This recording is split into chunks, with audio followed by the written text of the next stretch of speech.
అందరికీ నమస్కారం. కోట శ్రీనివాసరావు గారు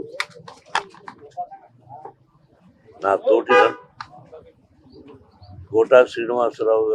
తోటి నటుడు.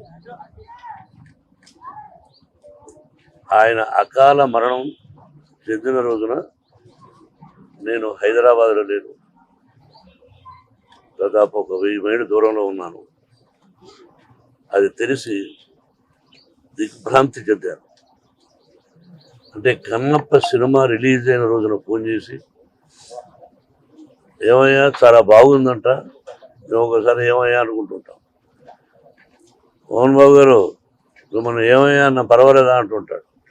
దాన్నే ఉంది కోట, ఈరోజు సంబంధం కాదు మంది. బిడ్డకు మంచి పేరు వచ్చింది, నీ ఆశీస్సులు నువ్వు చూద్దు అయ్యే సినిమాను కూడా చెప్పాను. ఆ తర్వాత ఈ సంఘటన జరిగింది. మా ఇద్దరిది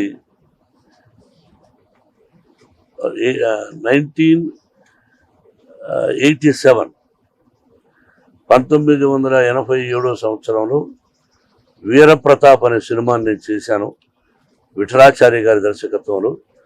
దానిలో మాంత్రికుడి వేషానికి పిలిపించి గెటప్ వేసి ఆ పిక్చర్లో మెయిన్ విలన్గా అవకాశం ఇచ్చాను.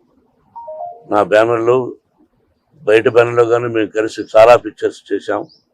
ఒక గొప్ప నటుడు ఏ డైలాగునైనా అవలీలగా చెప్పగలడు. అటు విలన్ గాను, కామెడీ గాను, ఒక డిఫరెంట్ టైప్ ఆఫ్ మాడ్యులేషన్లో చెప్పగలిగిన మంచి నటుడు మన కోట శ్రీనివాసరావు. నా కుటుంబానికి అతి సన్నిహితుడు. అతని మరణం నా కుటుంబానికే కాక సినిమా పరిశ్రమకు కూడా చాలా తీరని లోటు.